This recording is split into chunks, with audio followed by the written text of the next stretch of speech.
By the dawn of 1914, Europe stood on the precipice of unprecedented turmoil, its great powers intricately woven into a complex tapestry of alliances and rivalries. The continent was divided into two formidable military-political blocs, each vying for influence, security, and dominance. On one side stood the Entente Powers, a coalition primarily composed of France, Russia, and the United Kingdom. On the other, the Triple Alliance brought together Germany, Austria-Hungary, and Italy, forging a pact that promised mutual defense and strategic cooperation. This division was not born overnight, but was the culmination of decades of diplomatic maneuvering, mistrust, and competition.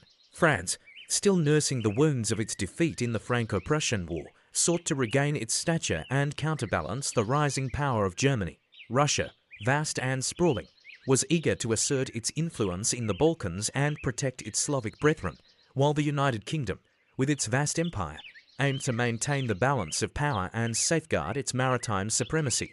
The Triple Alliance, meanwhile, was Germany's answer to encirclement fears. Germany, a relatively young empire unified only in 1871, had rapidly industrialized and militarized, seeking a place in the sun among the established powers.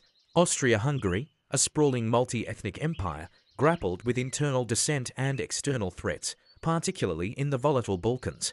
Italy, though a member of the alliance, harbored its own ambitions and was often seen as the weakest link, its loyalty sometimes wavering. Tensions simmered beneath the surface as nationalistic fervor, imperial ambitions, and military preparations intensified. The Balkans, often referred to as the powder keg of Europe, became the flashpoint where these rivalries converged.